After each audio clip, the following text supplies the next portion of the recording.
ये ढकी हुई स्टील की चादरें फैक्ट्रीज में लॉकडाउन की निशानी है, लेकिन अब जबकि दिल्ली सरकार ने सोमवार से इंडस्ट्रीज को चलाने की अनुमति दे दी है, फिर से वो तैयारियां शुरू हैं कि किस तरह से फैक्ट्रीज को, इंडस्ट्रीज को पटरी पर लाया जा सके, इसके काम को फिर से सुचारू किया जा सके। हम अभी आनंद पर्वत की एक स्टील इंडस्ट्री में मौजूद हैं। यहाँ पर अगर आप देखें तो जो मशीनें बीते 1 महीने से ज़्यादा समय से बंद पड़ी हैं, 20 अप्रैल से दिल्ली में लॉकडाउन लागू था, उसके बाद से सब कुछ बंद था और इसे फिर से किस तरह से सुचारू किया जा सके उसकी तमाम कवायद यहाँ पर चल रही है, कोशिशें हो रही हैं। जो फैक्ट्रीज बंद है, जो मशीनें एक तरह से गंदी हो गई हैं या बंद है इतने दिनों से, किस तरह से उसे, क्योंकि कल से चालू किया जाना है तो साफ सफाई का काम ये सब चल रहा है। फैक्ट्री के मालिक पुनीत गोयल जी हमारे साथ हैं, इनसे हम बात करेंगे। सर, क्या कुछ तैयारियां हैं? नमस्कार जी। और किस तरह से आगे काम फिर से सुचारू किया जा रहा है? सर, अभी सबसे पहले तो हमारी यही है कि मशीनों को साफ़ सफाई करें, जो हमारी रोज़ी रोटी है हम उससे ही शुरुआत करेंगे कि भैया एक बार ये साफ़ होंगी, सारे कनेक्शन वगैरह चेक होंगे, सब ऑयलिंग होएगी मशीनों की, क्योंकि जब 1 सवा महीना मशीन बंद हो जाती है उसमें बड़े सारे फॉल्ट्स आ जाते हैं, इलेक्ट्रिकल फॉल्ट्स होते हैं and many other things also. तो हमें अभी सबसे पहले तो उसको साफ़ सफाई करके शुरुआत करनी है। शुरुआत तो कर देंगे आप, लेकिन जिस तरह से दिल्ली में दिखा, कोरोना के मामले जब बढ़ने लगे, उसके बाद आपके यहाँ जो काम करते हैं, जो कर्मचारी वर्कर काम करते हैं, उनके मन में कहीं ना कहीं डर होगा कि लॉकडाउन दिल्ली में लग गया और कोरोना के मामले बढ़ रहे, उनमें से कई लोग घर भी गए होंगे। तो अभी की समय में क्या स्थिति, अभी के समय में कितने मजदूर हैं, उनसे आप पुराने जैसे काम ले सकते हैं कि नहीं उस क्षमता के साथ? अभी मेरे पास केवल 6 ही आदमी रह गए, जो कि पहले अंदाजन 20 से 22 आदमी थे।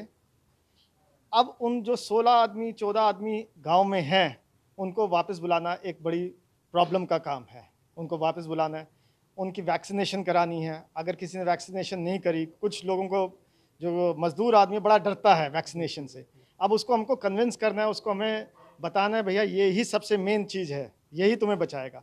उसके साथ साथ हमें उनको ट्रेन करना है सोशल डिस्टेंसिंग के लिए भी, सैनिटाइजेशन के लिए भी, मास्किंग के लिए भी। तो ये सब ट्रेन करने में there will be a lot of time, कि काफ़ी समय लग जाएगा इनको सबको समझाने में, करने में। और ये एक बहुत बड़ा चुनौती का हमको सामना करना पड़ेगा, हमको ही नहीं बाकी सभी को, क्योंकि जब 1.5 महीने की कोई भी चेन टूट जाती है, कस्टमर की चेन टूट जाती है, पेमेंट्स की चेन टूट जाती है, तो उसको दोबारा साइकिल को चलाना बड़ा मुश्किल काम है। एक दूसरी चुनौती ये भी है कि अभी मार्केट मतलब ओपन नहीं हुए हैं, दुकानें नहीं खुली हैं। तो क्या ऐसी आपकी, जैसे आपकी फैक्ट्री की निर्भरता कुछ ऐसे दुकानों पे हो जहाँ से आप सामान लेके आते हो, क्या उसका भी असर पड़ेगा कुछ? फैक्ट्री में एक छोटा सा बोल्ट अगर नहीं मिलता तो उसकी वजह से 25 आदमी एकदम बैठ जाते हैं कि बोल्ट नहीं हुआ, मशीन नहीं चल रही, रुक गया। अगर वो बोल्ट की फैक्ट्री नहीं खोलेंगे, या दुकान जिस पे बोल्ट मिलता है, या और छोटा छोटा जो सामान लगता है मशीन के अंदर, तो उससे एक टाइम तो प्रॉब्लम आएगी, मगर उससे भी हम उभरेंगे, हम हारेंगे नहीं। व्यापारी जो है हारता नहीं है, वो जूझता है, हमें जूझना है। बिल्कुल, जूझते रहने की ज़रूरत भी है और उम्मीद है कोरोना से जो दिल्ली की लड़ाई है उसमें सफलता मिलेगी। लेकिन इतने दिन जो एक तरह से तालाबंदी रही फैक्ट्री पे, उसका कितना कुछ असर हुआ है मॉनेटरी मामले में अगर हम बात करें?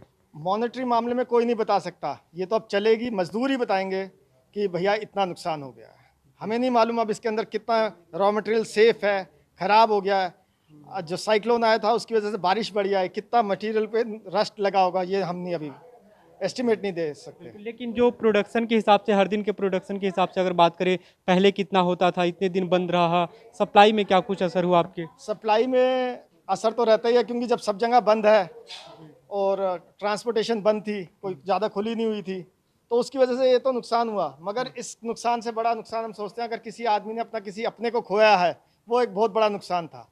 ये इलायदा बात है कि हमें मटीरियलिस्टिक नुकसान कितना हुआ है, उसको ना भी समझ के, क्योंकि अगर हम उसको सोचेंगे तो हम काम नहीं कर पाएंगे, तो हमें उसको पीछे रखना है, आगे की ज़िंदगी देखना है कि हमने उसको कैसे चलाना है। तो आगे की ज़िंदगी देखनी है, लेकिन जो लोग मजदूर यहाँ पर जो काम कर रहे हैं, उनमें से कुछ लोगों से हम बातचीत करते हैं कि उनका क्या कुछ कहना है। क्या नाम है आपका? राम विनोद। आप लॉकडाउन में पूरे यहीं रहे, हाँ जी। घर नहीं गए? नहीं जी। तो यहाँ पे फैक्ट्री इतने दिन तक बंद रही, कोई समस्या भी हुई? समस्या जो बोझ दे रहे हैं सब कुछ, खर्चा वर्चा। अच्छा अच्छा, यहाँ के मालिक की तरफ से आपको खर्च दिया जा रहा हाँ था जी, हाँ जी। और घर पे सब ठीक था? हाँ जी, सब ठीक है। तो आप फिर से फैक्ट्री शुरू हो रही है, लगता है कि काम पटरी पे आ जाएगा फिर? हाँ जी, हाँ जी। अब देखो, अब आएंगे जब ही तो, अभी तो आए नहीं, अभी जो खुलेंगे जब आएंगे जब पता लगेगा। जी जी। और आप क्या काम करते हैं आप? हम ड्राइवरी करते हैं। अब सप्लाई का काम करते हैं। तो सप्लाई फैक्ट्री चली नहीं, सप्लाई भी इतने दिन तक बंद रहा होगा, गाड़ियाँ खड़ी रही होंगी, कितना आपको लगता है कितना नुकसान हुआ होगा? बहुत ज़्यादा जी, बहुत ज़्यादा नुकसान होगा। डेढ़ महीने कम से कम नहीं भी तो करोड़ों रुपये करीब नुकसान होगा। तो करोड़ों का नुकसान हुआ जैसा इनका बताना है। और भी कुछ लोग, क्या नाम है आपका? धनंजय कुमार, कहाँ के रहने वाले हैं? बिहार के। लॉकडाउन लगा तो घर नहीं गए? नहीं गए, गाड़ी बंद हो गया था और भीड़ की वजह से नहीं गए हम गाँव, यहीं पर रुक गए। तो यहाँ पे कोई दिक्कत हुई? कोई दिक्कत नहीं, बाबूजी खर्चा वर्चा सब दे रहे थे, तनख्वाह भी दिए, कंपनी बंद हुआ तब भी तनख्वाह दे रहे थे। और जो लोगों के मन में एक तरह से डर था कि दिल्ली में कोरोना बहुत फैल गया है, संक्रमण हर जगह है, तो आपको इसका डर नहीं था कि कोरोना हो सकता है या कुछ भी? नहीं दे रखे थे बाबू सेपरेट जगह, वहीं पे रहते थे हम सब, अंदर में ही रहते थे, कहीं जब बाहर नहीं जाते थे। अभी जो वैक्सीन लग रही है, आपने वैक्सीन लगवा ली है? हाँ जी, लगवा लिया। ये इसके बाद जो जिस तरह से फैक्ट्री इतने दिन तक बंद रही, काम पूरा प्रभावित हुआ, कितना नुकसान हो गया होगा, आपको क्या लगता है? बहुत नुकसान हुआ। अब जब फिर से फैक्ट्री शुरू होने वाली है, कल से सब ठीक हो सकता है, आपको लगता है? हाँ जी, ठीक हो सकता है। आप बिहार नहीं गए, अपने घर नहीं गए, लेकिन जो लोग लौट गए, अब फिर से काम शुरू होने वाला है, उन लोगों से आप क्या कुछ कहना चाहेंगे? वो सब भी आ जाना चाहिए अब धीरे धीरे। तो उन लोगों को भी आ जाना चाहिए जो लोग फैक्ट्री बंद होने के बाद या लॉकडाउन लगने के बाद एक तरह से अपने घरों को चले गए, जैसा इनका कहना है। और फैक्ट्रियाँ फिर से शुरू होने जा रही है सोमवार से, जिस तरह दिल्ली सरकार ने आदेश दिया था। लेकिन समस्याएं अभी भी मुख्य रूप से दो हैं कि मजदूर उतनी संख्या में नहीं है जितनी संख्या में यहाँ पर काम किया करते थे। अभी साफ सफाई का ही काम हो रहा है, लेकिन सोमवार से इससे सुचारू किया जाना है। लेकिन समस्या मजदूरों की है और साथ में रॉ मटेरियल्स की। जैसा फैक्ट्री मालिक से हमारी बातचीत हुई, उन्होंने बताया कि एक नट बोल्ट भी अगर ख़राब हो जाए, टूट जाए, तो पूरी फैक्ट्री का काम बंद हो जाता है। तो ऐसे में देखना होगा कि सरकार की तरफ से तो अनुमति मिल गई है, लेकिन फैक्ट्रीज, इंडस्ट्रीज़ का काम कितनी सफलता से या पूर्ववत कितने, उसकी तुलना में किस तरह से चल पाता है। निरंजन मिश्रा, ITV भारत, दिल्ली।